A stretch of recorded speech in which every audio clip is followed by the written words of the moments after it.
We're not doing this just for some tech accomplishment, but we're doing it to solve the challenges of people and planet.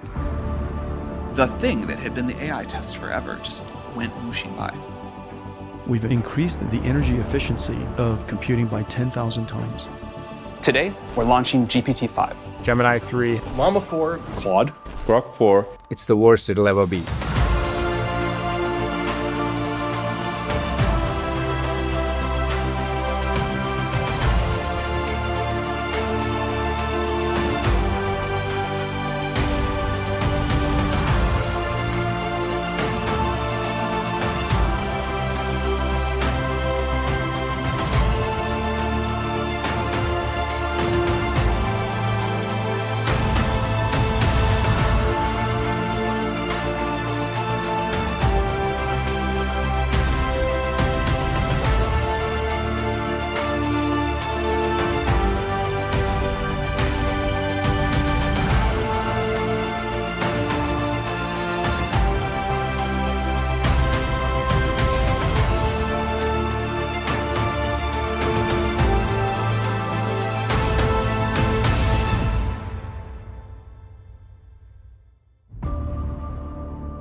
All right. Good morning. Welcome to the Future Live. It is Friday, March 20th, 2026. I'm Matt Berman.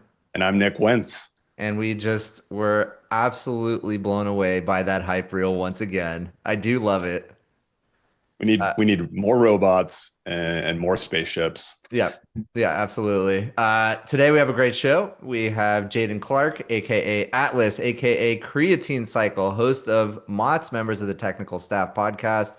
We have R. Andrew Wall, general manager of Azure Maia at Microsoft, to talk about chips. We have Shaw Walters, founder of Eliza Labs, to talk about everything agents. And last, Himanshu Tyagi, co-founder of Sentient. But first, I think we should talk about some of the news this week, and I think we should bring on our first guest to do so with us. Yeah, Jayden, come on. Let's do this. Hey, Jayden. Hello. How we doing? Doing well. Welcome back to the show. I appreciate it. It's great to be here. I can't wait to read the news. You know, I think it's one thing that I always say. I think everybody should spend more time on their phone. I think it'll actually make them less anxious the more informed that they are, right? So they should actually scroll until they feel okay about things. So I look forward to doing this with you guys here this morning. Cool. Yeah, absolutely. So, Jayden, we like to talk as in-depth as possible about some of these headlines, but maybe we should just read the headlines and just go headline by headline as quickly as possible to fit as much in, just add to that anxiety a little bit. Well, you get the whole story from the headline. That's right. That's right. That's right. The headline is enough for me. Thank you. You know, like I'll go on with my day. Right. Hey, you know, actually, before we get into headlines, Jayden, I'm hoping you can give us an update. San Francisco, culture, life, sciences. You know, what is happening on the streets? What is happening on the streets? Goodness gracious! I think you know, we're sort of in the attention is everything era. That's sort of this thing that you keep hearing about, right? It's like you know, I think we touched on it a little bit last time that we were on, but basically the idea that, you know, because software is becoming much easier to build, right? I mean, whether people will call it you know, the commodification of software or something like along those lines. Basically becoming easier to build, and so everybody's sort of thinking about this big thing, distribution, right? Or like getting attention, all of those sorts of things. And so it's sort of like this interest, this fine line between, you know, like a lot of startups are really starting to think about, okay, like how do I do the media thing, right? How do I do the media thing? How do I get the eyeballs on my product? How do I stand out, right? If I'm building a product that might be, you know, similar to somebody else's, of course, you know, I think probably what we'll touch on is like the amount of different open claws there might be now. And so like, how does one differentiate, you know, in a world of open claws? How does one differentiate in a world of AI agents? And so I think that is, I think it's top of mind for a lot of people, right? I mean, like obviously the whole new media thing definitely plays into this as well. And yep, you know, I think it's been a little while since we felt a massive step change in AI. So that anxiety feels like it's tapering off a little bit. Jayden, what do you think What do you think about the Cluely approach to like rage bait new media? Is that sustainable or I mean, can you build a business on rage bait? No, no, no, no. I think you need credibility first. I think virality only works if you have credibility, right? If you have an underlying product that one works and two is good. It's not to say, it's not to throw that much. I mean, as far as I know, I know people that used Cluely even in their first iteration, and they were relatively impressed with the product. But of course, they've gone ahead and pivoted, and the it just seems to often be the case that those that are focusing on the rage bait on the distribution, there's not always it's not always lined up with the quality of their product. I do think you need credibility first, and then you can do the virality second. Nick, you are muted. We'll figure it out one day. Yeah, we'll solve AGI before we solve video conferencing. This is just This is true. It's not like we do this every week. No, I don't even know how that happened. Jayden, like, I'm trying to think of some good examples myself of companies that are doing this well. There's so many different approaches to getting attention. We just talked about rage baiting as one of them. Yes. I think of Monday.com as like this company that just threw a bunch of money on like YouTube ads, right? Yep. And I don't know how effective that was for them, but you certainly used to see them everywhere at least. Right. And then, there's Anthropic is another example where they're almost taking this like anti-positioning approach to branding where, they make the confrontation, with the government, turn that into almost a positive. So they took a unique policy stance that their competitors weren't taking, and as a result, they actually got a lot of positive attention for it. Are there other examples that you think are worth mentioning here?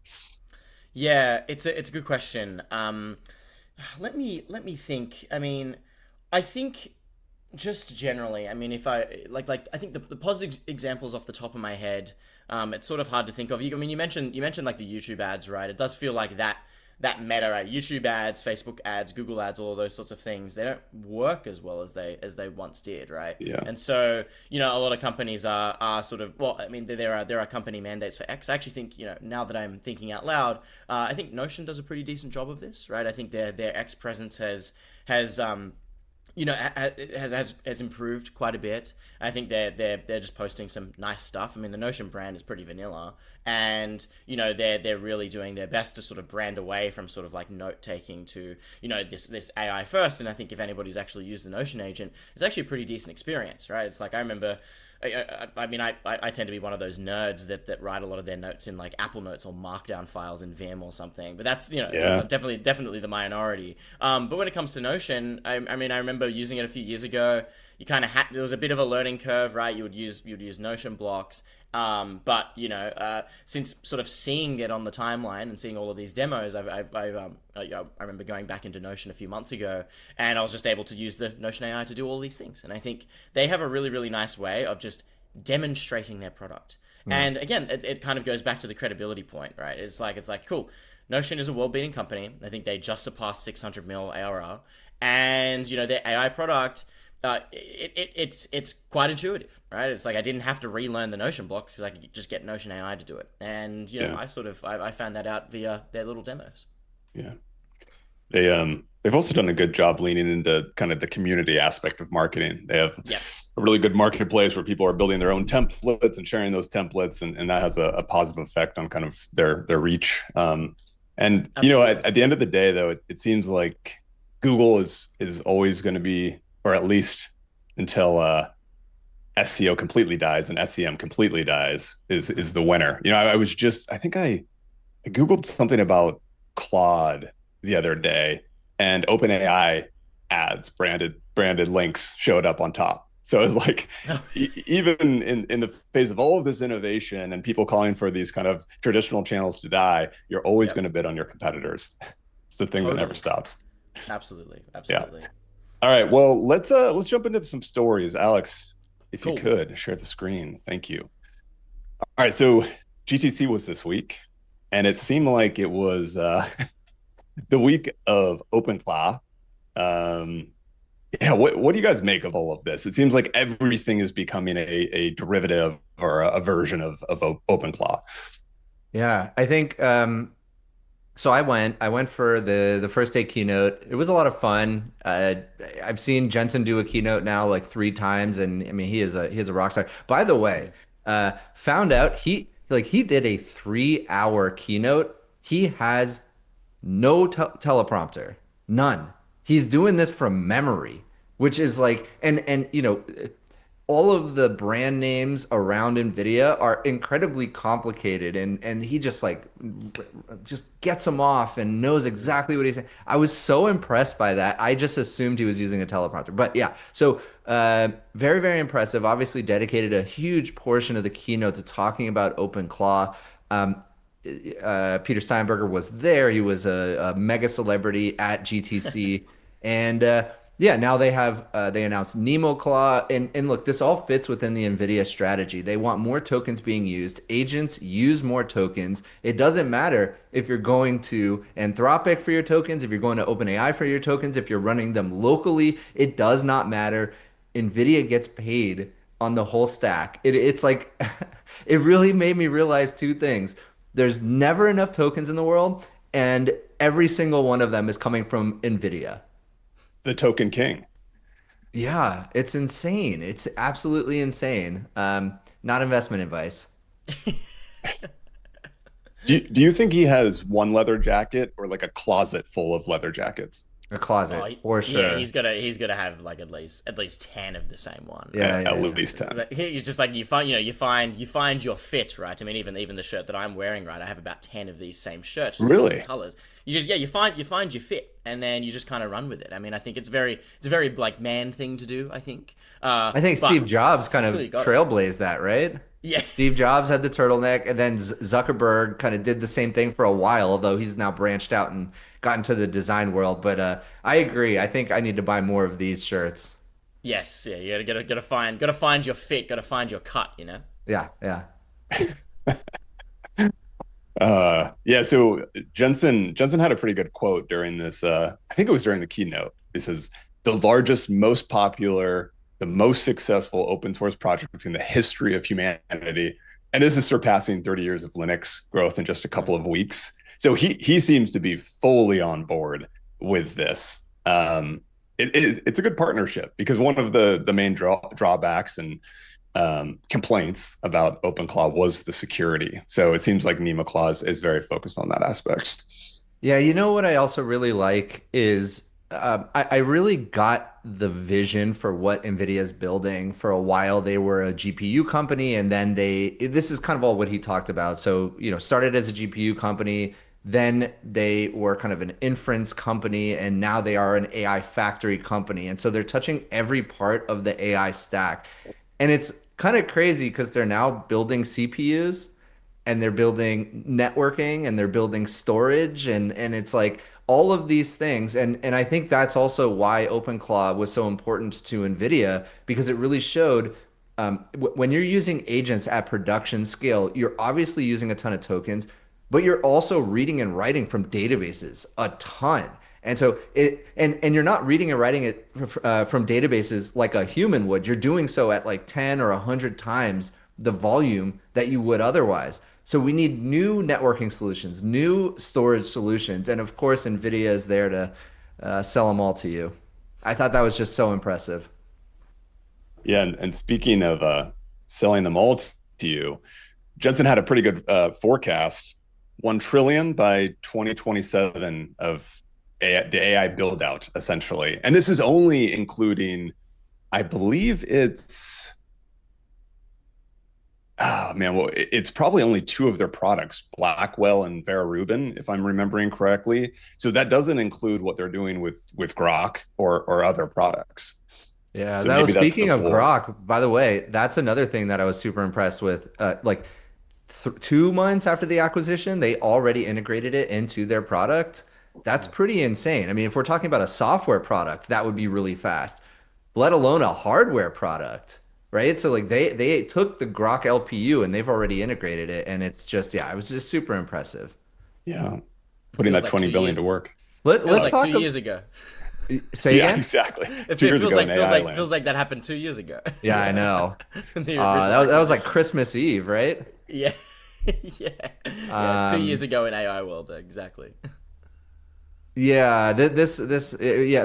Can we talk about Jensen's quote where he said, "Your $500,000 a year engineer is going to need or should be spending 250,000 in I did see tokens." that. Yeah, Hmm. this Yeah. is good, Jayden. I want to get your thoughts on this. What is so like if your $500,000 a year engineer isn't burning at least $250,000 in tokens, something is wrong. What do you think? Um, I just think like all great things, I think it just depends. And it's one of those really really boring answers, right? It's like as far as I'm concerned, does the thing work? It's I feel like my engineering philosophy, not that I'm a podcaster now, so it's a rich thing for me to say. But basically, whenever I was building the thing, right? If AI, right, if using the tokens got me the result and got the thing working, then great. But there were times in which that was not the case. Do I tend? I think directionally, is he correct? Yeah, definitely. I mean, I think we've kind of seen that with the step change, with Claude Opus 4.5 and Claude Code, the sort of the step change that everybody I think thinks about from November last year, and has really changed the way that we build software. But yeah, I think it's just like he's the token salesman. He wants you to use more tokens, kind of like what you were talking about, right? So the tokens are going to go. He's going to be selling the tokens no matter what you use.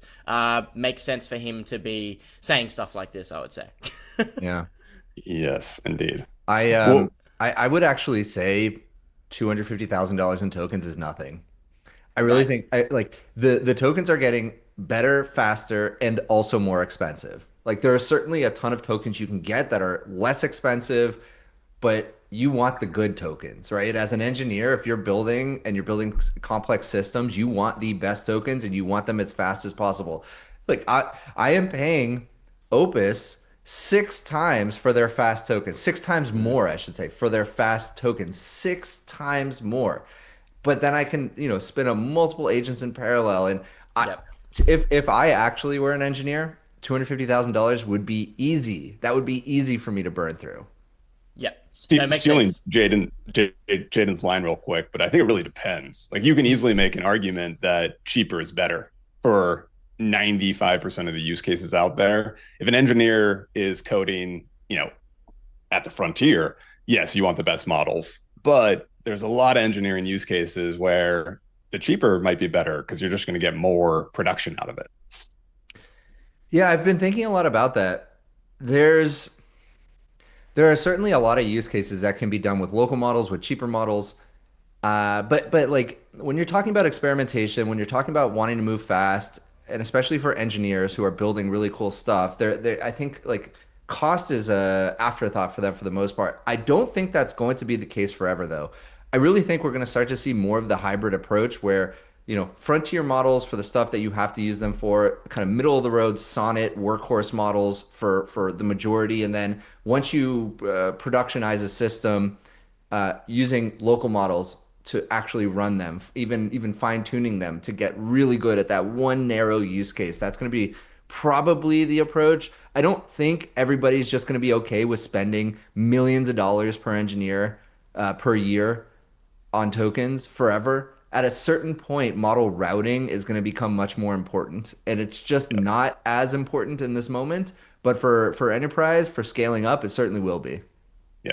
I made that comment being the person who's using 4.6 to like build front end systems like websites, which just made me completely HTML. unnecessary. Yeah, good old HTML. Yeah, well, Jaden, I was gonna say, Yeah. gonna say that I think I'm using like 5.2 to build like little vibe coded like tools to help me. So I've kind of gone the other way, right? I've used the less expensive models to do the same thing. Well, not Why the same why thing, but why did similar. you choose 5.2? I mean, honestly, it was probably the one that was just defaulted, and I didn't look. But Yeah. but it got me some way of it got me somewhat of the way there. So yeah, I think Yeah, and it's also for me. I feel like a lot of when I build these personal tooling, a lot of it's just an excuse for me to keep up with the tools and to keep my mind sharp. It's like I was like building like a little clipper, right? To just try and help my workflow. And do I really need a clipper for my show personally? Not really. I feel like I have a pretty good handle on it, but if it gives me an excuse to actually keep up with the tools, right, and have continue to be plugged into the engineering ecosystem, then I'll absolutely do that. As a full-time podcaster, do you I know you said maybe the Clipper stuff you don't need, but are there workflows, are there automations that you think you would build? So there's one thing that I really want to build, and it's actually not necessarily it's not that adjacent to my workflow, but it's adjacent to tweeting, which I do a lot. Yeah, you do. You do. Basically, I would love to build like a little whether it's like an iOS plugin or something like that to essentially like index memes on my phone. I find that like I want to reply to somebody using a particular meme, and I know that I've saved it somewhere. I know that I've saved it, and so what could I do? I could go and Google the meme and save it for the 5th time, use up a bunch of my disk space, or I could try and use Apple Search, but Apple Search kind of sucks. It's not, I'm not going to be able to look up Giga Chad, using Apple Search. Like I'd have to, use like, the word man or something. And so just being able to search for memes, that would actually save me a bunch of time. So not necessarily like a personal automation, but that'd be something that I'd love to build. Yeah, it's actually interesting. I know like it's kind of a slightly a joke, but actually a real use case. I do something very similar. Rather than memes, I'm just like any articles that I come across, any videos that I come across, I throw them into this like big bucket embedded database, and I can always search across it. It's kind of the same functionality, but instead of articles, you just throw memes in there, and it embeds it, and it kind of understands what the image is, and you can search against it. I think that would be actually really cool. Yeah. So that's what I, when I have a spare second, that's what I intend to build. It would save me a bunch of time. I spend a not insignificant amount of time scrolling through my camera roll, just trying not to use up more disk space, because I could save it for the 5th time, but I don't know. I like my disk space. Let's go to the next story. Yeah, what do we got here? So this is actually interesting. Jensen called out every CEO actually who's been firing people with the excuse of AI. So let me actually read this, and then we can talk about it. So Jim Cramer asked him why companies are laying people off if AI is supposed to make everyone more productive. Jensen answers by saying, for companies with imagination, you'll do more with more. For companies where the leadership is just out of ideas, they have nothing else to do. They have no reason to imagine greater than they are. When they have more capability, they don't do more. I mean, I think you hit the nail on the head here. Like this checks out to me. What do you guys think? Jayden, what's your thoughts? Yeah, I mean, I think he's exactly right. I mean, I had a conversation, it was a few weeks ago now, with Sam Lambert from Planet Scale, and he basically said, if you have, we were talking about just hiring engineers, and sort of addressing the sort of the AI anxiety within SF. But basically, what he said was that if you have engineers that are more productive because of AI, then you want more engineers. That's basically what he said. I think the prime example of this sort of like AI layoff thing is obviously Jack Dorsey's Block. I think that was like the big headline a couple of weeks ago now, where he laid off over 40% of his workforce, and he had the whole tweet in which he was talking about advances in AI and essentially that being the reasoning. But if you look deeper into Block, I think they sort of quadrupled their headcount between 2019 and 2022. Of course, their revenue was growing significantly during that time, and of course we had, I mean, I think we probably all remember the whether we call it bloat or something else, but I might call it a hiring bloat of the 2010s, especially into 2021, that ZERP era. But basically, since 2022, I mean, you could check Block's stock price, right? Down 80% since the peak, right? And as far as I know, their revenue growth had completely flatlined. And so I think balance sheets are going to explain a lot more than sort of this AI narrative. And I do think it's actually it's damaging to the technology, right? I mean, if we're already getting to this point in which CEOs feel comfortable blaming AI on mass layoffs, that is not good for AI. I mean, that's a very, very unpopular position. I mean, it's I think we're already kind of fighting an uphill battle when it comes to AI messaging and those sorts of things. If we get company CEOs using it as an excuse, like I think Jack Dorsey did, we might be in trouble. Going forward with whether it be regulation or something along those lines. Yeah, I think that's really well said. I mean, it gives oxygen to this narrative of white collar bloodbath and the anxiety that so many people are feeling. I totally agree. I think Aaron Levy, made a really good point when we talked to him last year, and that was at Box, the teams that are using AI and becoming more productive as a result of their usage, he's actually resourcing those teams more. He's hiring more on those teams. It's a more and more situation. I'm so glad you brought that up. That literally, I was thinking the same reference, and that he was very early on that thinking. So early. Yep.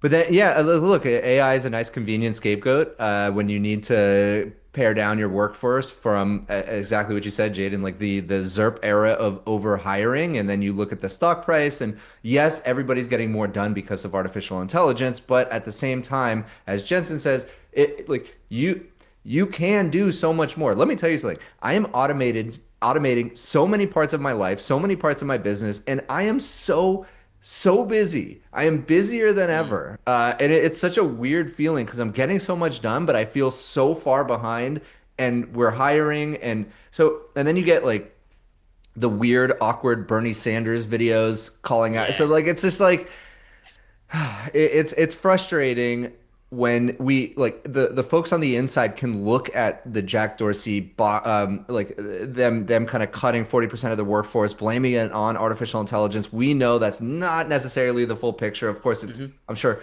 part of it, but it just makes AI look bad and continues the negative sentiment and the negative perception towards AI, which is already bad in the US. 20% favorability towards AI in the US, whereas in China it's 80% favorability towards AI. Like that this is a major issue that hopefully us talking about it in a positive and optimistic way will help. Totally. Yeah, there was a NBC News poll, I think it was a couple of weeks ago, that actually put AI less popular than ICE. Right, and it's like, not to get political about it, but it's like, that's saying something. How did this happen? How did this happen? I mean, regardless of what you think of the politics of it, that seems kind of insane. It seems kind of insane for a technology that many people use on a day-to-day basis. many people. Yeah, that's wild. Yeah. And well, if you think AI is unpopular, how about the metaverse? Man. How about that segue too? That segue. Let's talk about this. Yeah, I mean, this is that's a lot of zeros. It's a lot of zeros. It could be more zeros, but it sounds like they're officially shutting it down. Can I be honest? I didn't I thought 80 billion was like kind of low for the amount of investment and the visibility that the metaverse had.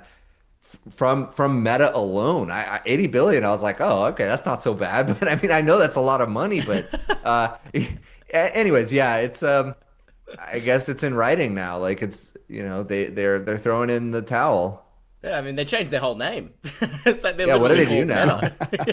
They change it back. This was their identity for a while, wasn't it? Yeah, like absolutely. Yeah.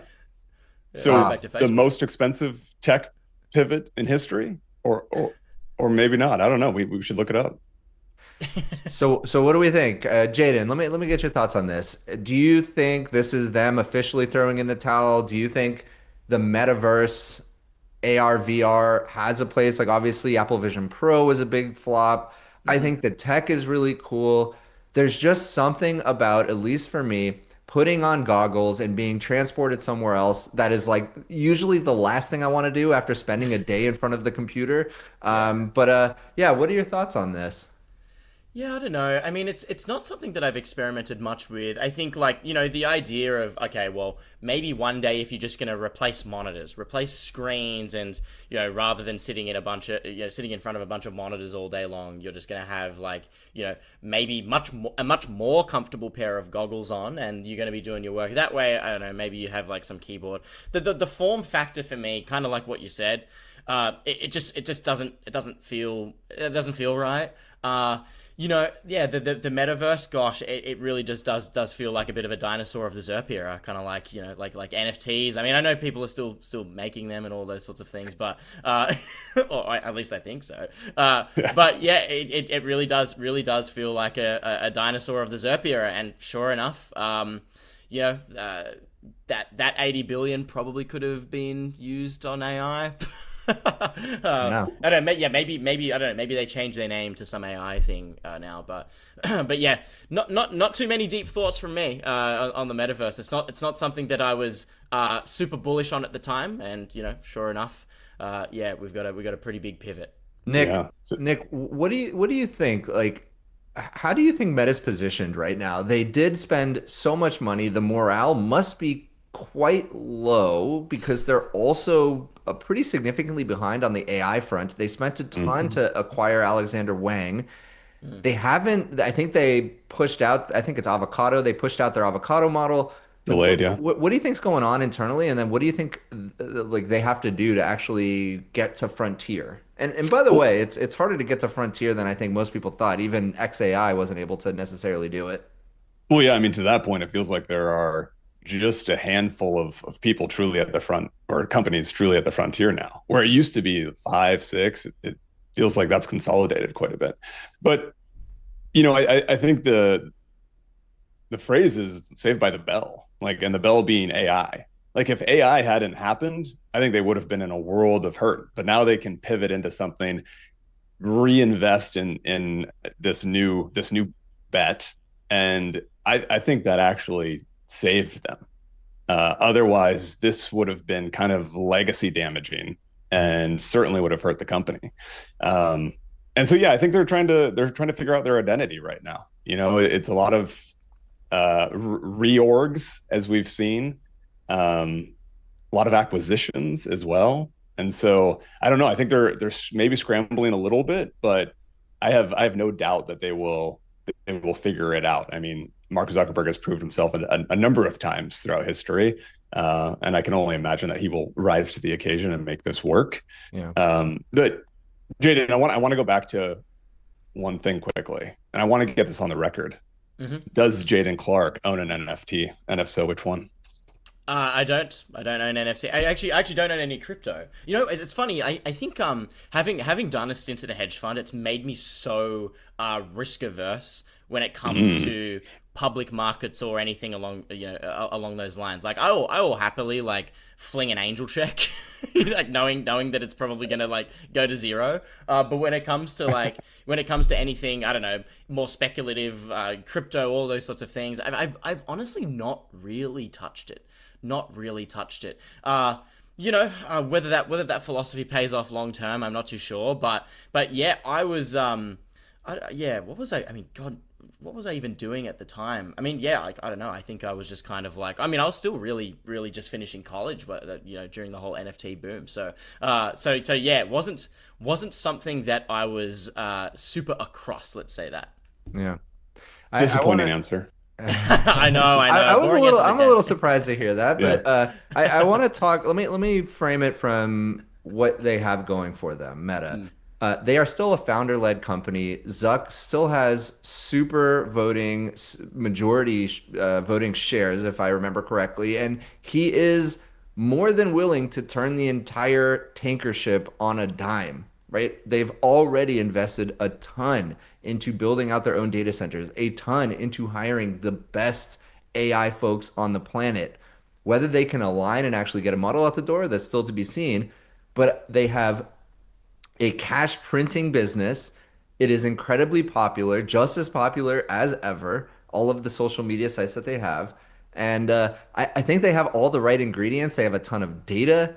So they kind of have the right pieces. They have a little bit of a wedge in with the Meta Ray-Ban glasses, which I think are pretty interesting, and that they keep building in that direction. That'll be interesting. So it's a little bit of the AR, but they do have a lot of things going for them. Whether they'll be able to actually execute and get a frontier model out the door is to be seen. I hope they do, and I hope they open source it. And they have Andrew Tulloch, another Australian. Oh, Just going right. to represent. Yeah. There you go. Well, Jayden, I want to thank you so much for joining us today. You are always welcome to come back. It's always a pleasure chatting with you, getting to hear about the San Francisco streets, as Nick said. So we'll have you back on. I appreciate it. Always super fun. Thanks for having me. All right, Jayden. See you Thanks, later. Jayden. Cheers. Thank you. Yeah, it's interesting. I really do hope Meta is gonna release something amazing. I am not holding my breath that it's gonna be open source, but I really do hope it is open source. And look, the more companies that are building frontier models, the better. Right now, it's really seeming like a race between Anthropic and OpenAI, with Google coming in a close third, second, if Yeah. like so we'll see. And really, I get the sense, and this is just outsider's perspective, it is really like the pre-training dictates your next 12 to 18 months of releases. If you have a great pre-train run, you're just going to have great releases one after another, and then you look like you're on the frontier. So it just Right. really takes one. I mean, this is like the hardest thing on planet Earth to get right, but you only need to do it once, and you're good for like a year. Yeah. And we all know pole position in AI is briefly lived.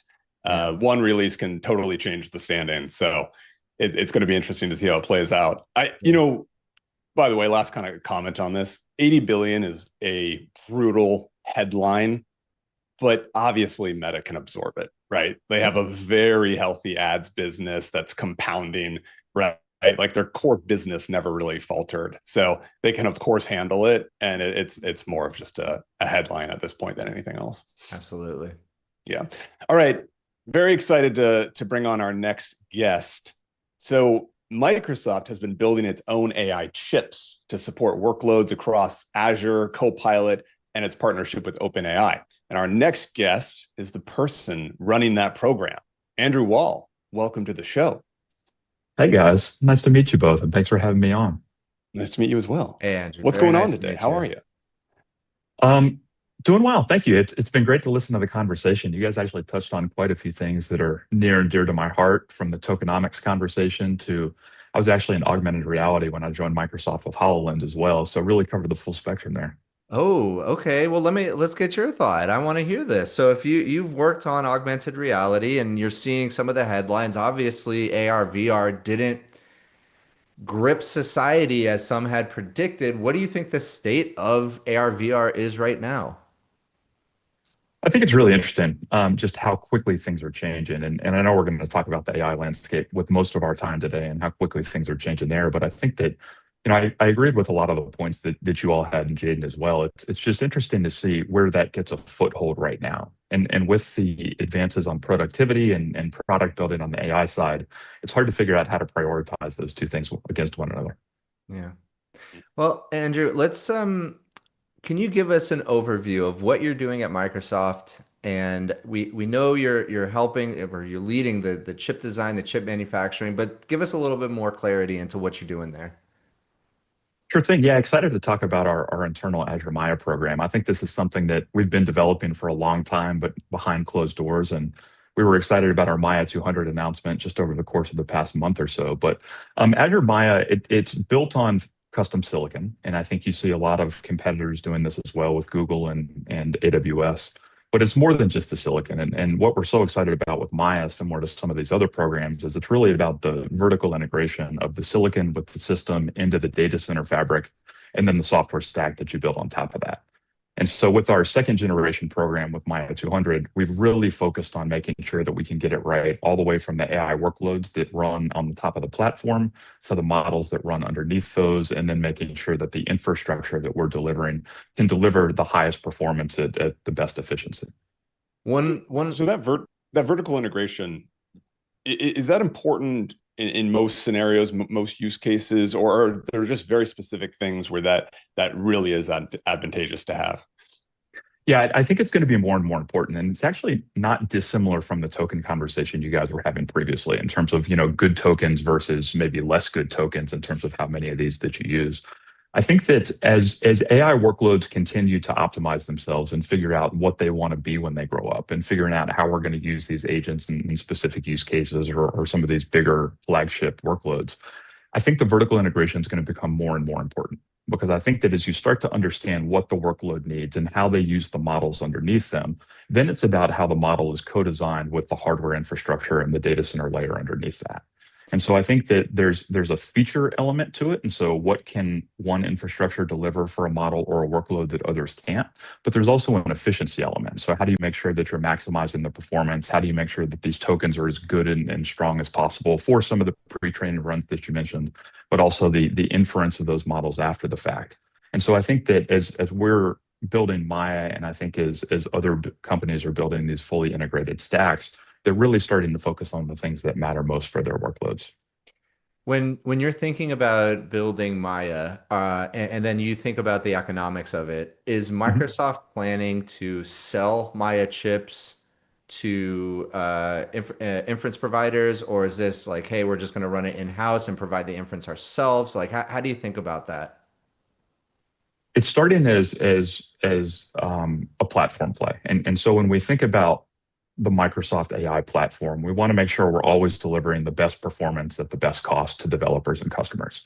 And so if you kind of bubble all the way up the stack, this means that for any customers and workloads that run on top of the platform, we need to make sure that they have not only flexibility to understand what infrastructure or models that they're running on underneath, but also that we have flexibility to be able to move those across infrastructure seamlessly. And so what Maia enables us to do is drop a new option alongside NVIDIA GPUs, alongside AMD GPUs, and some of these more specialized accelerators like Cerebrus in the future, and make sure that we have this option that sits kind of between the general purpose offerings and the more specialized offerings. And at the end of the day, what that means is that we can improve our inference tokenomics. And specifically, what we have with Maia 200 right now is the best perf per dollar option in the fleet. So that means we can generate more tokens per second at the same cost compared to any other accelerator that's running right now. Is that a function of you building it yourself, or is that a function of the tech that's on the chip that allows it to be the highest perf per dollar? Technology innovation is going to be super important regardless of the accelerator that's there. So when you see some of the things that Jensen announced this week at GTC, or you see some of the new AMD infrastructure that's going out, everyone is pushing to the latest technology innovations, and that's true of Maya as well. Specifically, the perf per dollar uplift that we're seeing is because we have brought that in-house, and we're combining the technology innovation that exists in the industry today with deep knowledge of what our workloads and our models need, so we can optimize for those in a way that's only capable when you drive this full vertical integration. It seems like we have a situation where every major cloud provider, Google, Amazon, Microsoft, are all now building their own AI chips, right? And so I'm just curious, from more like a macro perspective, when all of the industry's biggest customers stop buying like the off the shelf and start creating their own hardware, what does that mean for the industry? Is that a net positive? Yeah, there's a lot of interesting dynamics here, from supply chain all the way up to how we think about availability of different services and the workloads that run on top of them. I think it's net positive. And the reason I think that is because I think the more optionality that exists, the better. And this is true across the ecosystem, but it's also true within a single cloud as well. And so I think one of the unique differences that Microsoft is deploying in terms of how we're thinking about integrating Maia into the portfolio is we still want to make sure that we're offering the best third-party GPUs while also offering our in-house Maia accelerators. I think some of the splits that you see from Google and Amazon are slightly different, but we believe deeply in that diversity of supply and making sure that Maia is one of many options that can run the best customer workloads. I mean, it's kind of been the Microsoft ethos for decades, right? Just work Yeah. with everybody, provide all the optionality to our customers. So it seems like you're just following in that same vein. Can you talk to us a little bit about where you are in Maya production? Is it live? Like, what are the plans? How many megawatts, gigawatts do you plan on having running through these chips? Can you give us a little bit about that? Sure. Yeah, I probably can't share all the internal details, but I'll do my best. Oh, I mean, sure you you guys can. can yell at me if it's not interesting enough.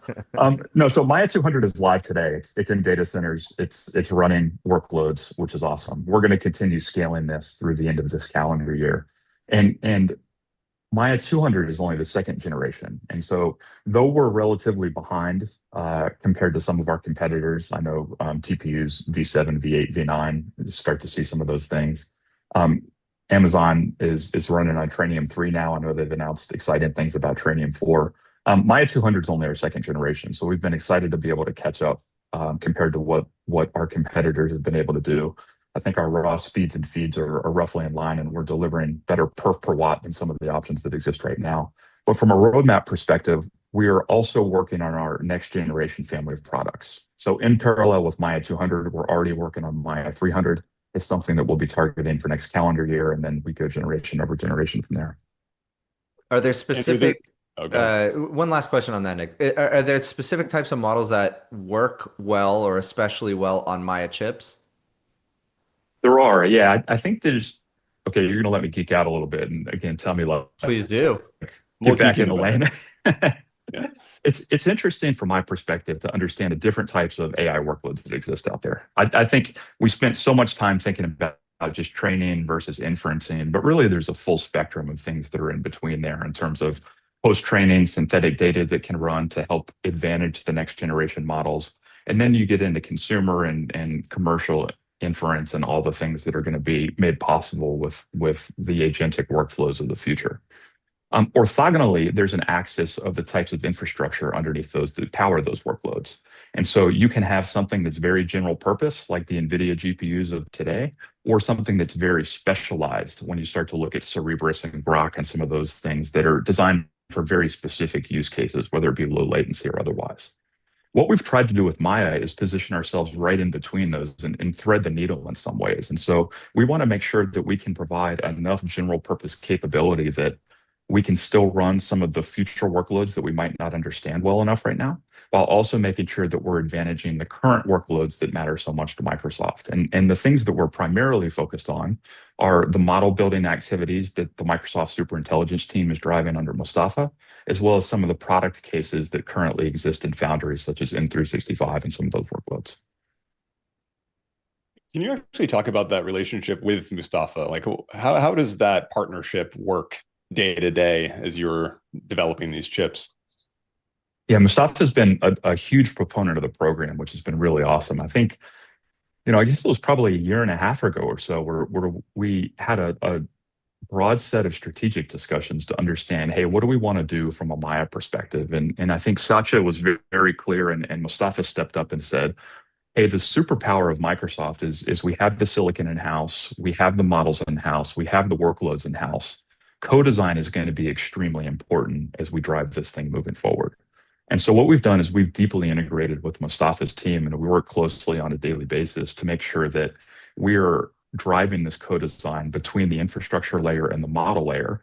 And on one hand, that helps us be more efficient in the things that we're designing for, because we know exactly what Mustafa and his team care about in terms of the infrastructure that we're building.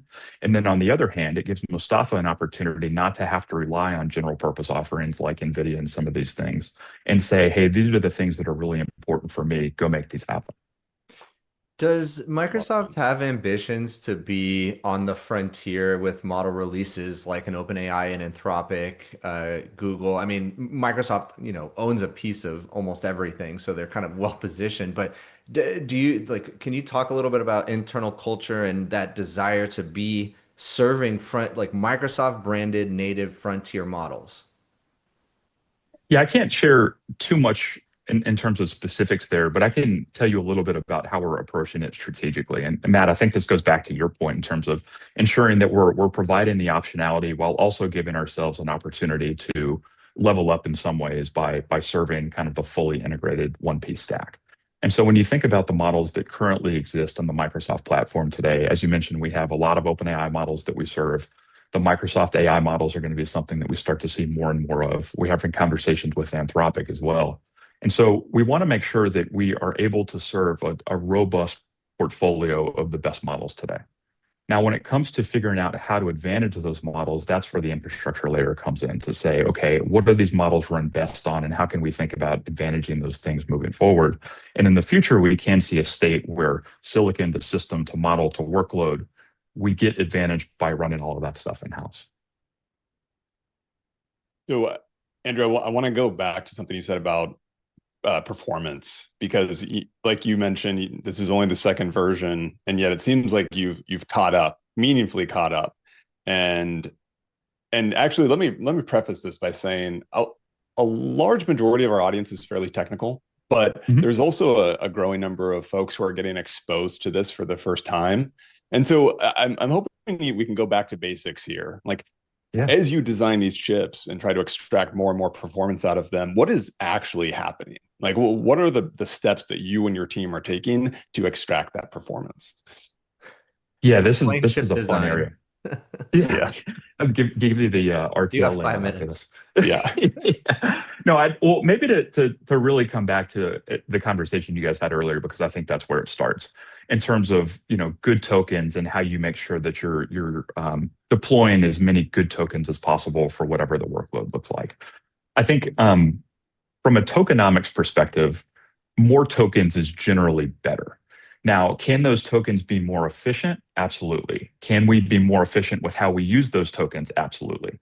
And so in both of those cases, though, more tokens is a good thing. And so when we're designing our infrastructure, there's kind of this tokens per second metric that we like to leverage when we start to see what is the performance that we're really capable of. And when we're running a model like OpenAI or one of the MAI models, how do we think about the latencies for running those models? How do we think about the number of tokens that are actually being produced as we drive throughput on these things? And that's when we start to understand what the things are that matters in the hardware underneath it.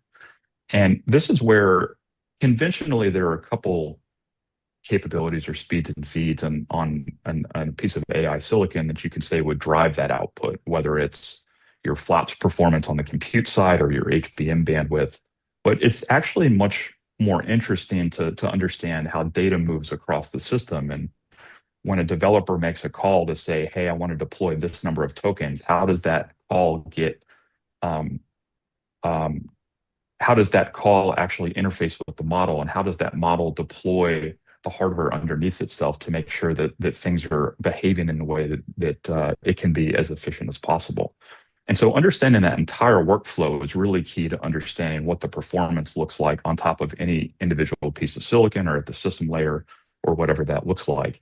And by understanding the telemetry, we can then create a feedback loop where we can say, okay, we can project this performance. We can actually understand and model how different hardware architectures will benefit this in different ways. And again, the output is always making sure that we're improving the throughput or the tokens per second at the workload level. Andrew, I'm curious, not specific to Microsoft, just the AI landscape in general. I am feeling like the best tokens, the good tokens, are getting more and more expensive. Now, we still have incredible capabilities that continue to get pushed down the stack, down the market, and they're getting cheaper and faster, more efficient. But if you want the best tokens, you're paying more than ever right now. Do you think that trend is going to continue? If so, why? And maybe if you don't agree, why also? Yeah, well, you guys talked about proliferation a little bit, and I think that there's a really interesting trend that you can look back and observe with all of the models that have been deployed to date. And you start to see this kind of stair-stepping or even a seesaw in some ways, which is you have a new frontier model that's released for the capability like jumps out of the box. And it's like, oh, I can do things with this model that were not previously capable. But Matt, to your point, those tokens are like astronomically expensive compared to what they used to be. But then a secondary thing happens, which is also really interesting, which is then another model comes out that's either fine-tuned or driven to be more efficient. So you actually maintain the capability, but now the tokens are much more efficient, or you're reducing costs pretty significantly. I think the best case of this is DeepSeek in the past to see what they did, about a year ago in terms of really driving the efficiency up. And so I think you're going to continue to see that capability jump and then efficiency jump to make sure that we're driving that. And then with respect to the infrastructure underneath, you need to make sure that you can run both of those cases and make these stair function stair-step function jumps in terms of infrastructure efficiency as well. And by infrastructure efficiency, what I really mean is tokens per second per dollar. And the more that we can drive some of these innovations in the infrastructure layer, regardless of what's happening on the model side, we anticipate that costs will improve. And that's where Maia really comes into the portfolio. I mentioned this industry, or the portfolio leading perf per dollar. That will directly translate to customer value there as well.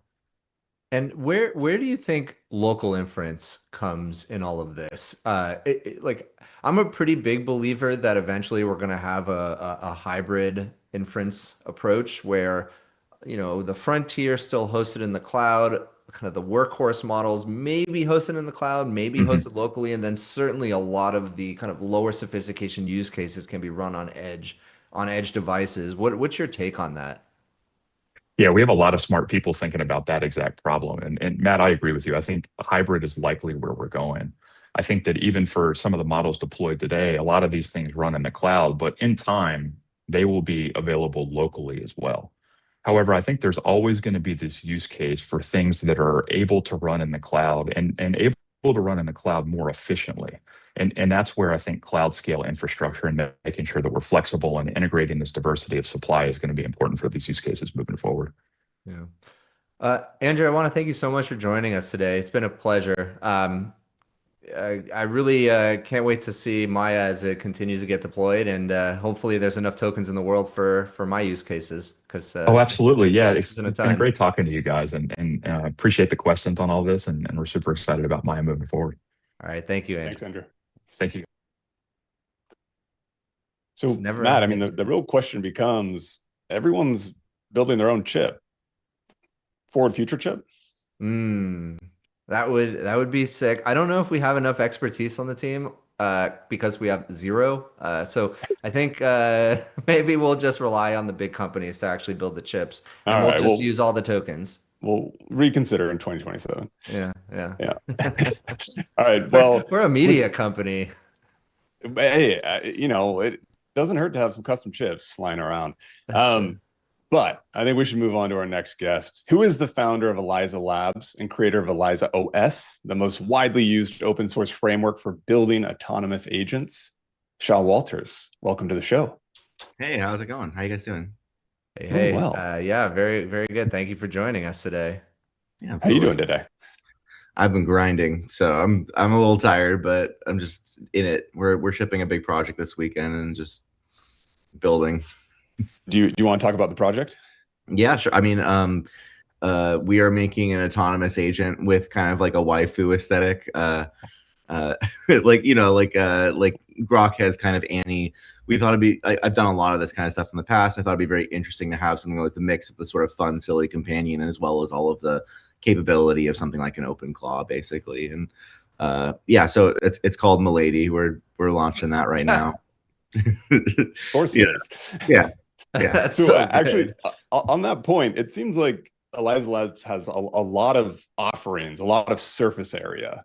For those who might not be familiar, can you just give us the quick overview? Yeah, I mean, we kind of operate like a startup studio where we have a few different people leading a few different ideas. And this is all basically proliferating like our core idea, which is that we have an open source agent framework. We've been doing this for a couple of years, but like we kind of blew up last year. So that main thing that agent framework allows you to do is build things like games, experiences, different kinds of applications, autonomous agents that are, the full-fledged, like it's running around on your computer kind of thing.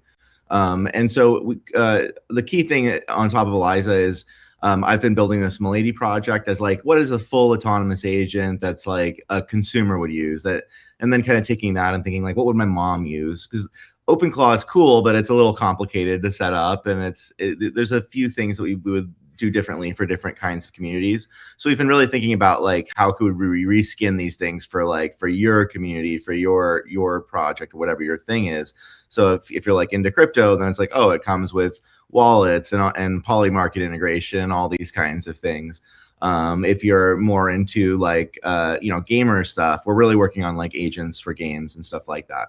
So we have Eliza, we have a game called Babylon, which we're also launching this weekend, led by Punkar, who's one of my teammates. And that's a game so that you have an agent, like you have our Milady agent, you have an OpenClaw, and you ask, well, okay, cool, I have this cool agent. What can it do?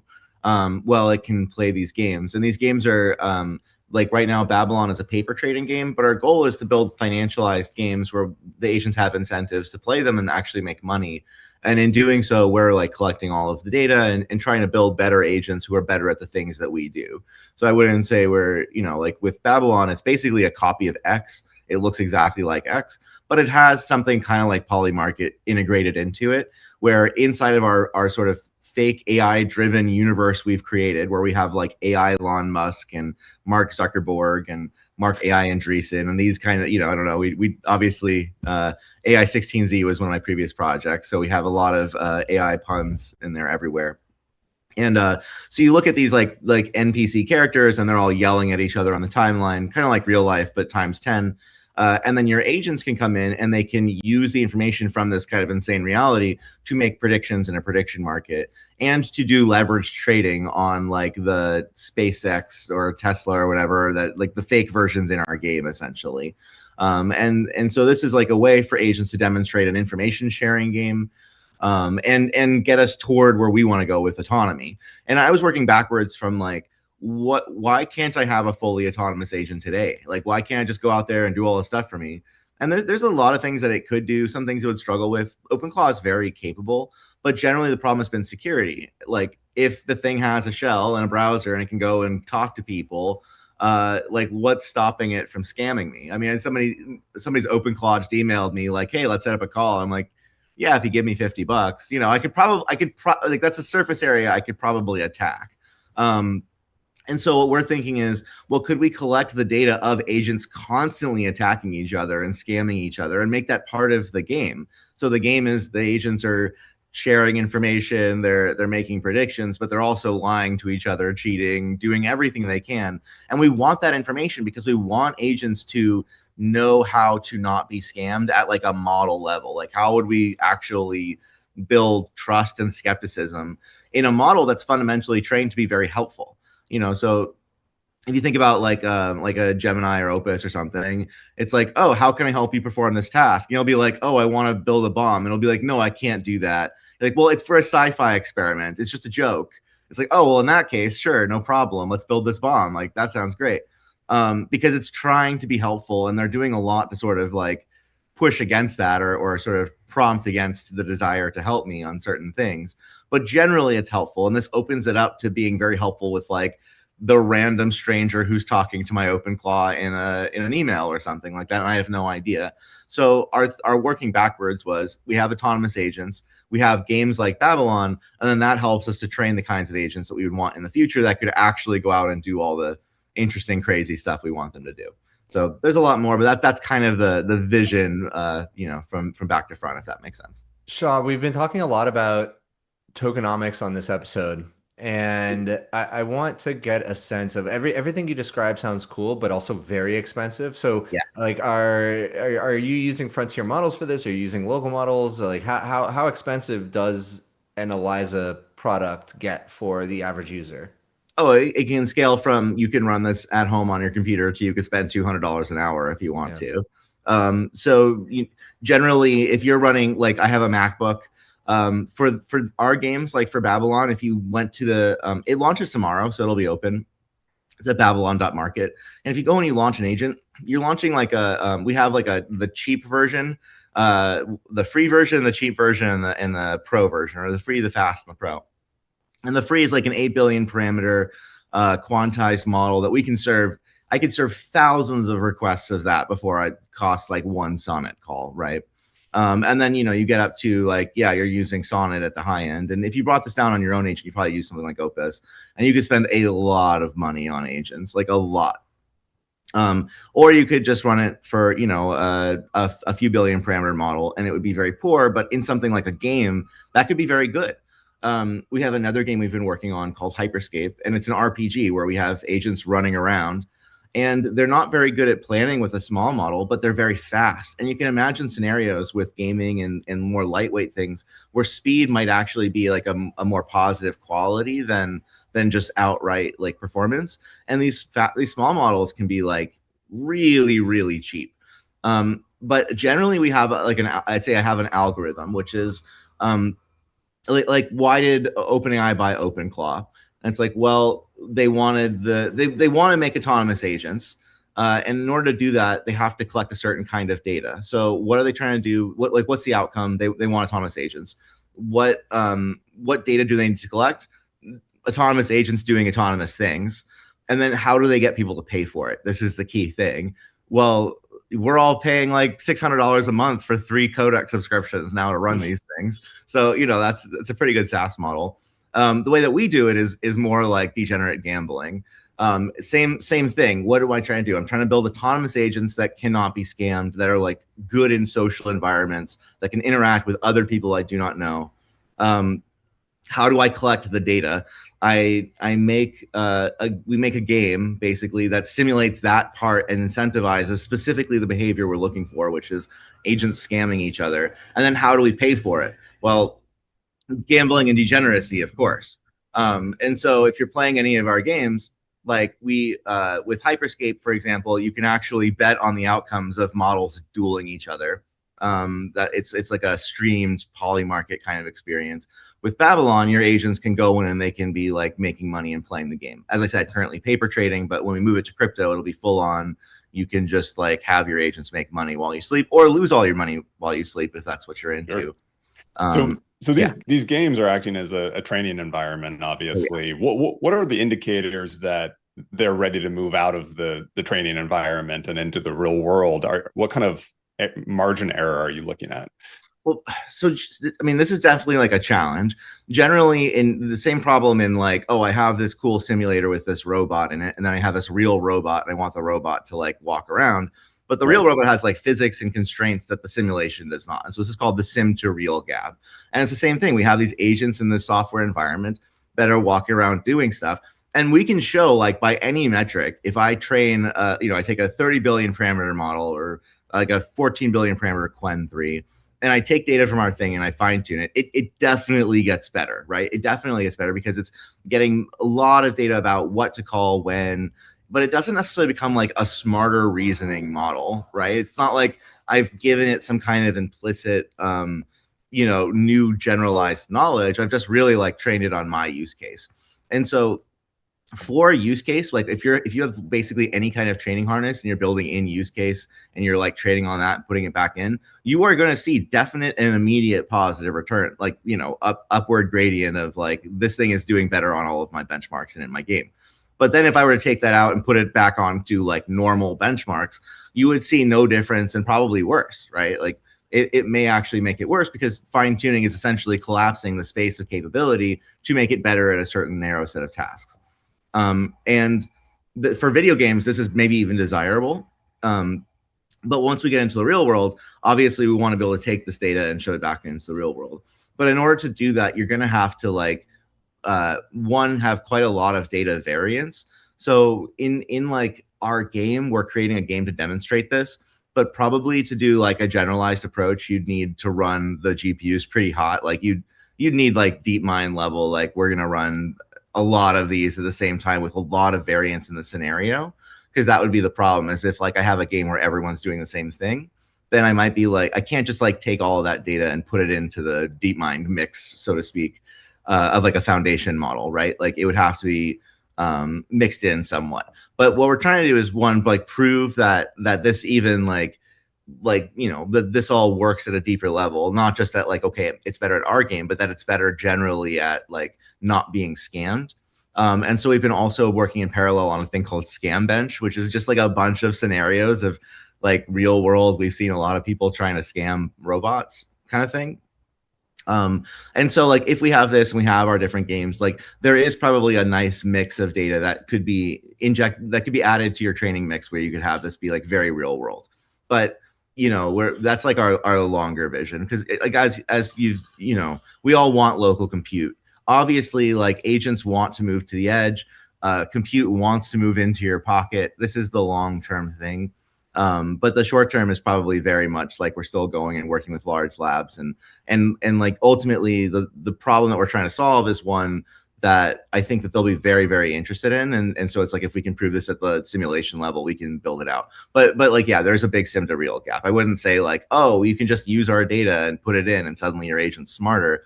It's like, it'd be disingenuous not to acknowledge that it's a lot harder than that, obviously. But yeah, Shah, real quick, just interrupt. We have a lot of technical folks watching the show, but we also have some people who are getting exposed to this for the first time. Like, if you were to explain this to somebody who is not on the inside of the inside, like what are you building? All of AI has basically built on games since the beginning, especially like the robot side of AI. And we are building agents that can play games, but the games are simulating real world stuff that we would want. So not just any random game, but like a real world version of X, as we're looking at it right here, with a real world version of, like with a polymarket attached. But then, and it looks to the agent just like X and polymarket, but we are controlling and pulling all the strings in the back end. So it's an environment for agents to improve, but it's also a fun game that you can spend your money on and ideally help us to amortize the costs of training, essentially. So you will continue to create new games to train the agents in, but at some point you do have to release the agents into a real environment. And that's really where the risk comes from. So I guess I'm curious, like what is your appetite for risk? Like what are the benchmarks that the agents have to reach for you to say, okay, it's time? Well, yeah, I mean, my appetite for risk can be much, much higher because the actual thing that they're doing has a very low risk. Like if your agent loses all your points, like, sorry, dude, or it does something stupid in the game, like that's the game. Like that's why we're there. It's really a good thing that's like not your actual treasury or wallet or like all of your actual money. And so I think that there's definitely a scaling where, like, I'm in the very financialized part of agents, where a lot of people ask us for agents that can trade and manage your money and do polymarket and things that I think are like pretty LARPy still. And they're LARPy not because you can't imagine an agent could be really good at this in the future, but because like if it messes up 1 out of 10 times, it's like, sorry, you've lost everything. And so until we've solved these deeper problems, so I'd say it's like, I think people are trying to jump to the end, like the end state of this, and say, oh, agents are done. Look, OpenClaw. I've added, payment rails and security for the OpenClaw, so now it can't do this. But you cannot build an autonomous agent and like you can't, like if you give it like a browser and the ability to write code and do stuff, there's no guardrails that you can possibly build. They have to be in the model, right? Because if it can jump out onto the internet and write its own code, like there's no sandbox or like requirement of pressing a button or anything I could do. It would have to just be able to be secure and safe on its own. So I'd say my risk threshold for that is like, how much money am I giving it? If it's just a silly bot running around the internet, I have a very high risk appetite. If it's got any amount of ability to do financial things or real decision making on my life, or like interacting with people I know and could be very embarrassing, then I think we have a long road. Like I do not think this is something that we're just going to crack in 6 months. I've been working on this for 5 years, since like, when GPT-2 came out, we were like, this is definitely going to be the future. And then GPT-3, that was like, wow, that was 2021. And every year it's been like, oh, next year it's just going to be it's all going to be done. And I think we just have to be very aware that like in an exponential growth thing, you still don't know exactly when that like runaway improvement happens. And so like we should be fine just messing around in video game land for a while. Like John Carmack is building a robot that plays Atari right now. Like we've got the time to get this right. So something I think about quite a bit is what needs to be rebuilt on the internet to facilitate better agent use. You talked about browser use, which in my opinion is basically broken right now. It doesn't really work all that well. Like what parts of the internet stack do you think are going to be rebuilt first for agents? And then what do you think people aren't looking at right now that also need to be rebuilt, but maybe are overlooked? I tend to think that there's I'm definitely in a world where a lot of the people around us are like, hey, let's build payment networks for agents and all these things. And I am of the very contrarian view that the whole selling proposition of agents is that they can use the human stuff, that they can use our human tech. And yeah, like they're pretty bumbling right now on the browser stuff. Although I use it a lot now for like for browser automation and testing, and like if I build something, like go through and test it. And it's gotten so much better in the last year that like I think we have to look at the like what is the vector of this this technology. Like, is it like, oh, I should build a bunch of training wheels and things to help these agents that are kind of dumb? Or should I just assume in 5 years they're going to be crazy smart and really good, and that all of this is probably going to go away, and that we're going to take the training wheels off? And I really don't think that anything that's like training wheels technology is going to make it. So like do we really need dedicated payment rails for agents, or can they just use like Stripe or crypto or whatever? Like, do we really need something new, or can they just use what I already use? And like, do they really need new ways to chat with each other, or can they just use literally any communication platform that's ever been invented? Like they can write their own TCP application. Like they can, like they could write their own like ICQ or AOL Instant Messenger in 2 minutes if they want to. So why would they like use my thing or pay for my thing? And generally any middleman SaaS, like why would agents use it when there's probably a free version or free way for them to communicate and transact? And so I think a lot of I generally think that agents are just going to adapt faster to the human world than like the internet's going to adapt to agents. And I think that's the world we want to live in. Like I still want to live in a human world. I still want to live in a world where like I can browse the internet. And if everything becomes these like agentic pipelines that eschews that, then like we're not even going to know what's going on. And I really, really think that like the selling proposition of LLM agents and LLMs and robots and stuff is to have them like use our world. And it's like, if we're talking about a door, should robots have their own doors, or should we just give them hands so that they can open our doors? Shaw, I think that's an interesting point. The maybe the counter to that is changing the physical world is incredibly difficult. So of course we want to build robots that are humanoid form factor that can operate the same way that humans do.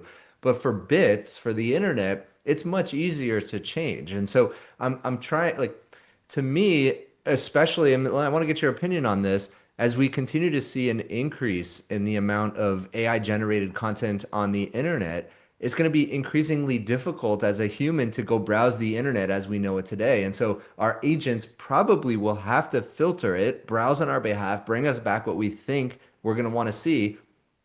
And so you mentioned like, hey, I want to go browse the internet. Do you really see that as the future? Do you, or is it probably more likely going to be your agent browsing on your behalf and bringing you back what you want to see? Probably a combination of the things. Like, obviously there's a class of video games that I would rather play than like have played for me. And I'd say that probably hits like touches on all technology. Now, I would agree with you that there is something fundamental, like there's a topological shift in the internet coming, which is inevitable because of what you said, which is like the AI slop thing, that the technology that enables us to have these cool agents also is flooding the traditional internet with like AI generated slop. And I don't know if it's a solvable problem if you're just going to do the same like hub and spoke centralization. However, if we all have agents and we all have servers, then we can build like this is the thing that I'm really thinking a lot about, but it might be hard to explain, is like the topology right now is hub and spoke. So we all go send our data to X and it sends it to who it thinks it should be sent to. But we could also have like a topology, like a connections between us that looks more like a small world where like, you know, someone who knows someone who knows someone, and your data could actually travel to the people who would want to see that data from you. So if you're like into metaverse and you post something about metaverse, like that could go to your 3 friends who still care about metaverse. And then it wouldn't go to everybody else. They would never even see it. And like, how do you decide who it goes to? Well, your agent sends it to the people who it knows you are connected to, who would want to see. Those agents get that data. They send it to who they would want to see. This looks like word of mouth and small world graph. And we haven't done this before because it's not a very efficient network in terms of like, like, okay, well, we don't all have servers, but in a world where people have like running live agents, everyone has a server that can receive messages live. And this is like fundamentally different than the internet that we had before, where like we all have we just don't have any way to like hold our own state or like, have our own agent, so to speak. And yeah, like when you talk about, well, what would X look like if I had my own algorithm or my own client? It would look like an agent. It would be and it would do that thing you're saying, like show me the top 10 bangers, show me the 5 new models that came out this week. And you're probably right. Like in the same way that I use ChatGPT over Google for searching, I use it because I just ask it the question.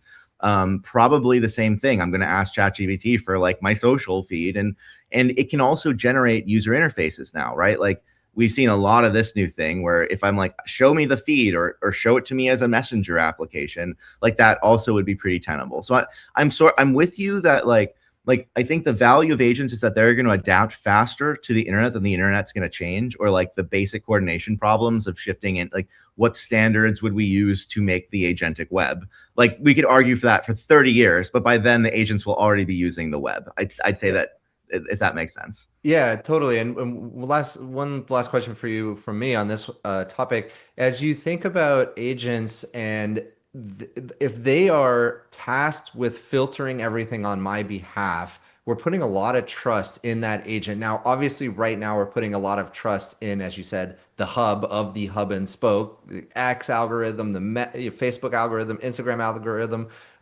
But like, are there increased risks, or is it just the same risk and somebody else is holding on to it? Like, how do you think about that risk transfer of being kind of the primary filter between me and the information? Well, I mean, like I'm right now we're having a conversation and I am the primary filter of some amount of information that I have that you don't, in theory. And so I'm like telling it to you right now. Now imagine that we were just two agents and I was telling it to you. Like, well, the risks could be the things of like your agent be like, yeah, that's cool. Now give me your social security card. Like there could be that kind of very dumb, obvious like security risk. There could be the like very unintended consequences of like, wow, now we have this open social graph and like, foreign intelligence agencies are using it for something I can't even imagine or something. But I think generally, like we've already given away all of our data. Like there's not much more you can know about me that I could like put out there than you couldn't kind of Google. I'm getting like right now I'm getting a ton of my wife especially has been getting attacked a lot by people stealing our identity. We've both had our identity stolen in leaks in the last 3 weeks. So like we're already in the dystopia. I think that it can't get much worse in terms of a lot of those things. Like you could probably just go find my social security number on a black market website now. So at this point, like the cat's out of the bag. X hired KYC people who, were like actively banning people and blackmailing them for their accounts and stuff. I could point to a lot of reasons why it's already very broken. I don't know if you know my story, but I was actually banned from X for open source software and had to settle with them in order to get back on. And it was tell that story. Well, I mean, I signed a settlement, but essentially we sued them. So we made an open source framework that was very popular last year. And because a lot of people used it to put their agents on X, they banned me because one of our plugins did kind of basically what the OpenClaw plugin did. They were a lot nicer to the OpenClaw guy. They deleted everything of ours and all of our accounts and banned our open source links and everything. And then we had to pay them $1 million to get back on, no questions asked, for absolutely nothing in return. It was just like crime is legal in America, and that's how it works now. So, that's the alternative. And like, so I have my own mission of like, I would love to live in a world where I can have a voice without it being taken away from somebody arbitrarily. But more than that, like they are banning everyone with bots because they don't know what to do. And it's very obvious that they're like X is not going to survive none of the social medias that are feed based, that are attention based, are going to be able to survive the fact that like millions of bots are going to flood it with spam. Almost every reply to everything I post on X is an agent now. And Nikita is like losing his shit on this. And I'm telling you, there's no way to win because as you said, you're going to have to run like the top level grok on every single message from every user to be like, is this a spammer? Hugely expensive. I'm very skeptical. I think that we need a new topology and that's going to come through the agent stuff. Interesting. So I actually want to go back to the problem that you are directly solving. It seems like you have put a lot of thought into security and being very careful about how you're rolling out all of this technology. Not everyone takes that approach. We have a lot of momentum in the AI industry. It's a freight train of momentum. What do you think the answer is for combating some of the risks? Like, are you a person who looks to regulation as a potential solution? Bernie Sanders is one of those people who has been very outspoken about this. Or Where do you land on this, and No, what is the solution?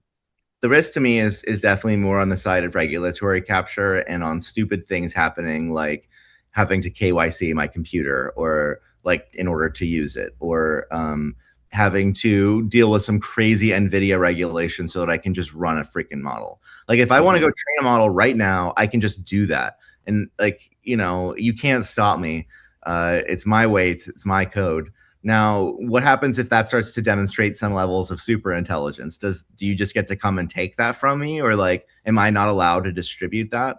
So probably I'm not going to create super intelligence on my computer because I just don't have the GPUs.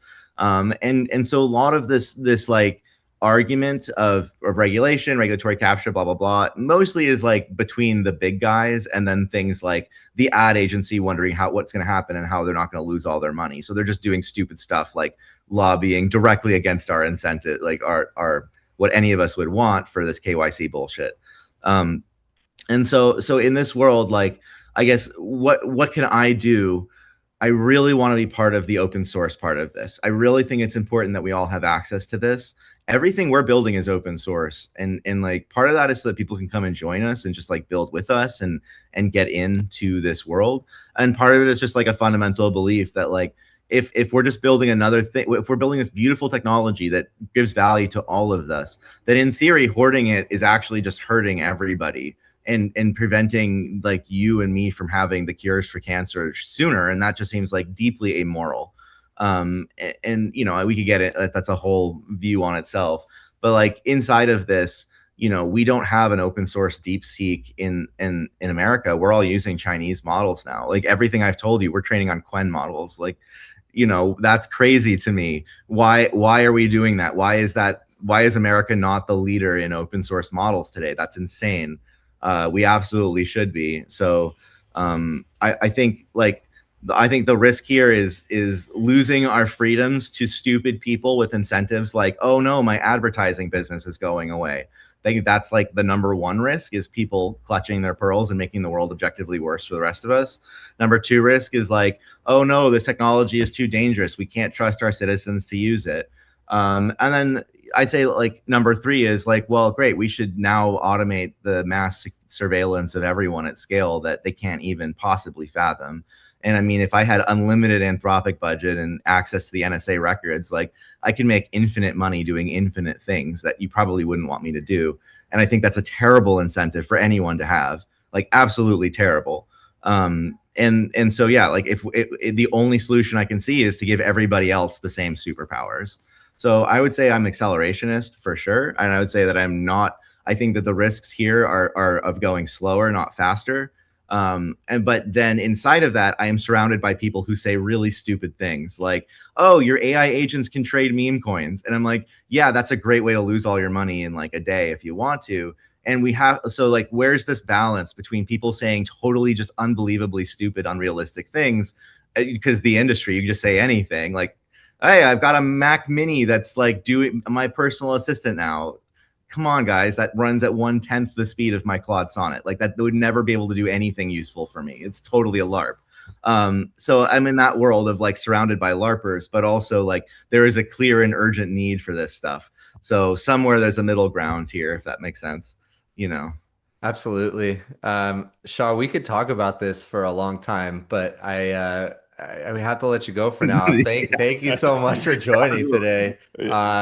Really appreciate it. You can find him at Shaw Makes Magic on X, at Eliza OS on X, and ElizaOS.ai. Shaw, thank you so much. It's been a pleasure. Thank you, Shaw. Absolutely. Good chat. He went on a heater there at the end. Yeah. So much to dig into there. Yeah, there was a lot. And I kind of agree with a lot of what he said. Oh, yeah. It's going to be interesting if it's like your AI versus my AI. If everybody has the same AI, then it's really going to be a function of how much compute you can push through the model, and or how much compute you can push through training a better AI, and then it's whoever has the most capital wins, right? And then you start to get into the whole permanent underclass issue. So, okay, we won't go too far down that rabbit hole in this moment. We have another amazing guest to bring on the show, Nick. Yes, we sure do. Final guest, a returning one, Himanshu Tyagi, back to talk about open source, AGI, and of course, the launch of Arena. Welcome back. Thanks for joining us. Hey guys, great to be back. Yeah. How you doing today? Good to see you. Doing well, doing well. Just moved out of Middle East for some time, right in time, and yeah, doing well otherwise. Everything you safe? You in a bunker? Where are you at? All safe. It's such a coincidence. I just coincidentally moved out a few hours before the thing started, and it was the last flight out of Dubai. I didn't know it's gonna happen. It was just me Good being for you. lucky. Yeah. Well, let's actually start with maybe the most obvious question. Sentient recently announced Arena, so tell us a little bit about what's going on there. I know the first cohort launched, I think, earlier this month too. So what is it? What's the goal? Give us the lowdown.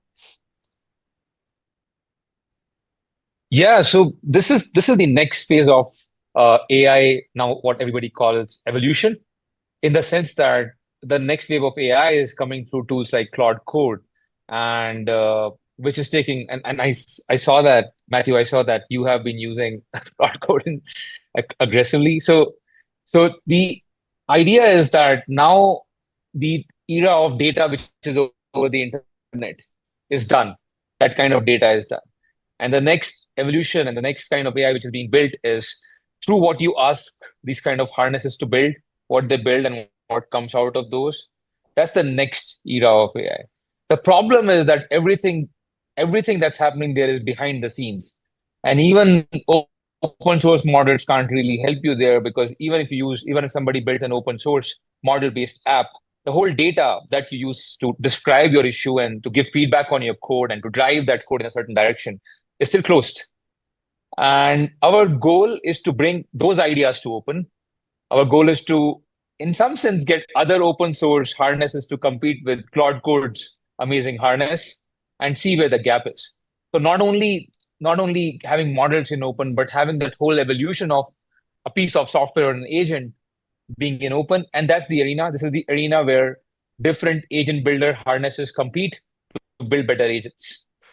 Himanshu, can you talk a little bit about the state of open source harnesses? I've started to play around with open code. Obviously, I'm quite deep in Cursor. I'm quite deep in Claude Code, in Codex. I think I've heard some good things about Pi, but tell me, like, what's your take? It feels like building an open source agentic harness is easier than building an open source frontier model, but you tell me, what's the state of open source harnesses right now? They're behind, to say the least. And that's because of close coupling between the models and these harnesses. Claude Code is great because the model itself was trained on how the Claude Code structures its code, how it writes the MD file, how it does the markdown that feeds back into the model, and that's great performance. I think I think this is the gap we want to close. We want to give enough data for open harnesses, generate enough data in open to allow open source models to be trained. Frankly, open source models are quite behind right now in terms of that whole experience, uh, uh, especially with an effective harness. You should tell me about your experience with other open harnesses. Yeah, so I haven't played around with it a ton, but I've done a decent amount in open code. And it Hmm. has a lot of features, but I've only plugged in open source models into it. And as you said, open source models, especially frontier coding models, they're not quite competitive with what we see from the frontier labs, right? So um, it's been good. I need to do more testing. I just got a monster of a machine with the DJX station, and I want to load the biggest possible coding model onto it, and that's how I'll kind of do that comparison. But you're right. They're not there yet. And at the end of the day, if we're talking about ease, if we're talking about how capable the model is, even price, I'm going to Opus. I'm going to GPT-5.4. It's just easier right now. Yeah, that's my take on it as of now. I hope it changes though. Yeah, so the point is, what can make a difference here, right? And is it just the model? And so we see, and everybody sees, it's not just we, it's now sort of the talk of the town, talk of city, especially in SF, everybody's talking about evolution.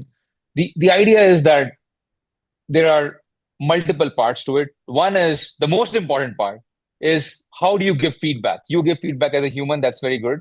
You say, okay, do this, this is the issue, take a look at this, fix this. That's one part. But you can go to town with it. You can guide these models in a very sharp way, and which can help you reduce the context and give better feedback. And then second part is how do you react to that feedback, which is nothing to do with the model. Well, it's something to do with the model. I'll come to that. But it's about now how do you generate possible solutions to fix that issue or to improve your code? These are the two parts of it. Giving feedback can have human experts, can have this LLMS judge, can have all kind of verifiers. And reacting to the feedback is what the model does, the proposal that it comes back with. And then there are these other frameworks which people are building, famously JEPA and Optimize Anything. And we have built something called EvoSkill, which is a skill evolution framework, which reacts to that thing.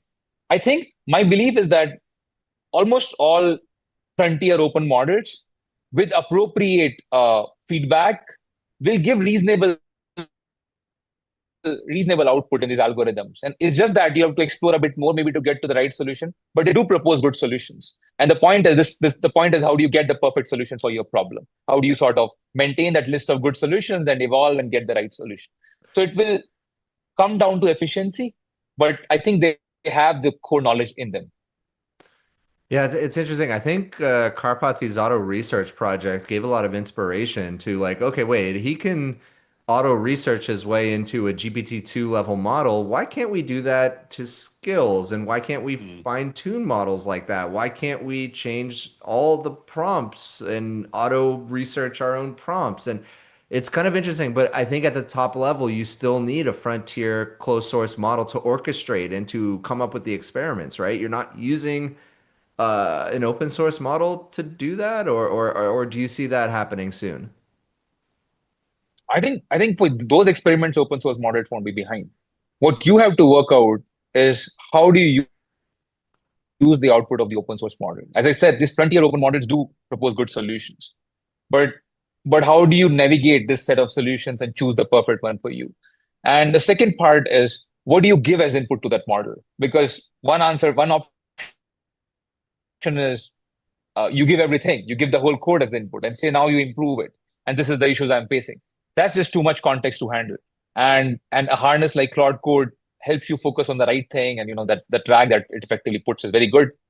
So I feel it's not so much behind. People have not done enough work on it. And this is the next thing that should happen. And that's where Arena is. Arena wants to generate enough open data to bring out where things are behind, how these open models are reacting, how these open harnesses are reacting to this kind of feedback on improving different problems. We chose a specific benchmark for the first Arena. We chose something called Office QA, which is a interesting benchmark. Databricks had put it up, and it's a benchmark which people use to test on enterprise use cases, calculating numbers, reading documents, and doing some kind of analysis on those things, and automatically coming up with agents and skill to do that. Essentially a dev shop agent for small enterprise use cases. That's what we chose. Quite excited about it. We're getting good attention. Yeah. So what are the initial results? Can you share any progress that's being made? Oh, so the first cohort has been selected. No progress yet. This first one closes first week of April. What we have done is we have put up our own evolution harness, which we call EvoSkill, which generates these agentic skills automatically in response to what it sees as performance of an agent from this harness. Just like Karpathy's framework. Karpathy's framework is very focused on a very specific kind of problem. What we have done is you have this eval running in a harness like Harbor. You send your query, you get some responses. Then you respond to it by creating new skills automatically. You don't create one, you create multiple in response to different things. And then along the way, you keep the best ones and sort of come to the enhanced agent automatically to sort of benchmarks the eval. That harness, when set up on Opus does very well with Claude Code. That harness, when set up on other things like Open Hands and other open model, does not do so well.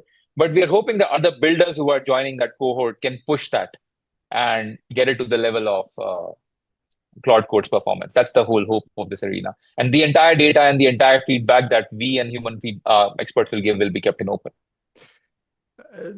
As you think about how agents discover skills, do you think things like Evo skill are going to be useful? And do you think that agents are going to just create their own skills, or do you think discoverability is still going to be a thing? Does there need to be a central repository of skills that agents can search across, or is like, are we going to have maybe this is like the bitter lesson, but agents basically will just do everything themselves. They'll just write their own skills for everything. I mean, me personally, before you answer, I'm like, I have never installed a ClawHub skill. Never. I just say build the thing, and it does that in like just a few minutes. So like, where do you see discoverability versus self-evolution, self-creation?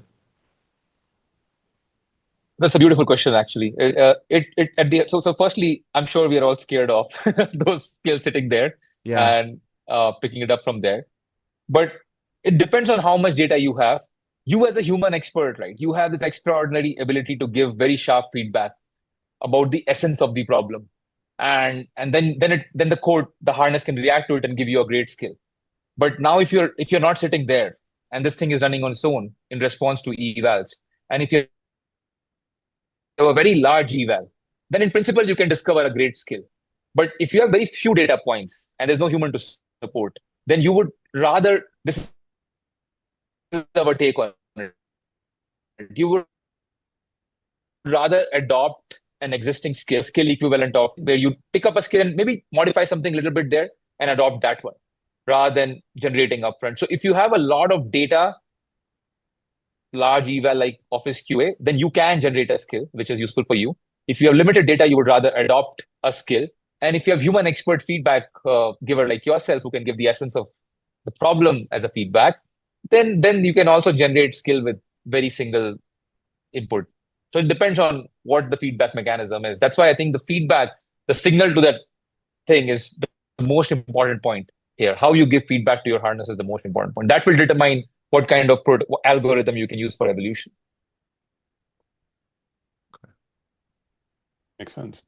So we were just talking to Shah, our previous guest, about the progress that the industry as a whole is making with agents. And he made the argument that the models themselves will advance enough to solve a lot of the roadblocks and barriers that agents are currently running into, instead of worrying about the infrastructure, setting up the payment rails, doing all of these kinds of things. Where do you align on that kind of debate? Will the models solve a lot of these issues themselves just by, as they innovate and get more sophisticated, more performant?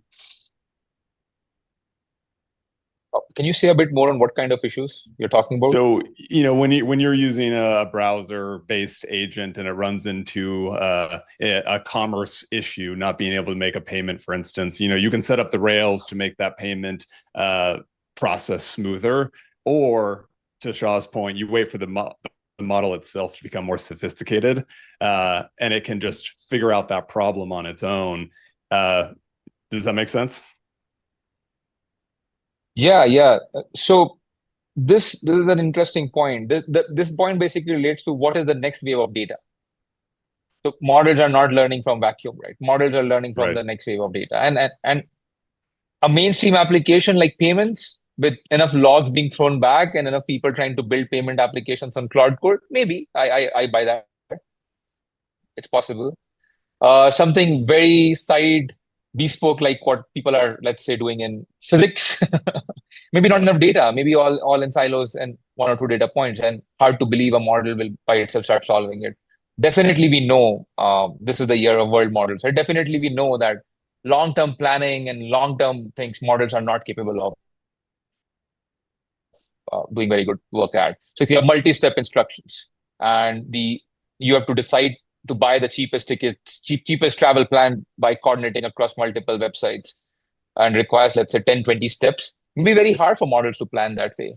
for planning your family trip. Maybe and for a large family like mine, maybe very hard to plan for models to that way. Multi-step planning may be harder. Definitely, robotic planning is very hard for LLM. They can't do it. That's too much. Yeah. And so it depends on the kind of problem. I do believe that this payment interaction are so mainstream. So and data is maybe openly available. At least for Web3 payments, data will be openly available. That can be solved. So it depends on data and the sort of the how mainstream the application is. So I think if I can just pull on that thread a little bit more, how much of the internet do you think needs to change to accommodate agent use versus do you think the agent is just going to get better and the web can stay the same, primarily piloted by humans? Oh, yeah, I don't know how you feel about it. Last 3 months have been a bit crazy, right? This answer would have been different, maybe milder Yeah. in October, say, or something. Now I think internet as we know it is gone, right? I think we are this nobody wants to build any front end for anything. Everything should be as we CLI. need it when we need it, Yeah. Yeah. right? Nobody wants that, right? Like it's like internet is the word dark web is taken, but dark in the sense that it's just the backend, and whatever you need is generated then and there. I think it has to change completely, and also the era of good information over the internet is gone. Too much junk is coming there. Yeah, I think internet is changing completely. I don't know. We will the interfaces that we use to consume the internet must have great summarizers, must have great filters, and must have UI as and when I need it, right? It's fixed rigid UI. So I think it will change a lot. Well, Himanshu, I'm really excited to see Sentient Arena. Because like I really want these harnesses to get better. I really especially want open harnesses to get better. So I really appreciate the work you're doing. I want to thank you for coming on the show. Check them out on X, Tyagi on X, at Senta Boreal on X, and sentient.xyz. And Himanshu, thank you so much. Thank you. Thanks for And that is our show. I want to thank our guests, R. Andrew Wall, General Manager of Azure Maia at Microsoft, Shaw Walters, founder of Eliza Labs, Himanshu Tyagi, co-founder of Sentient. Nick, once again, And thank of you course, so much.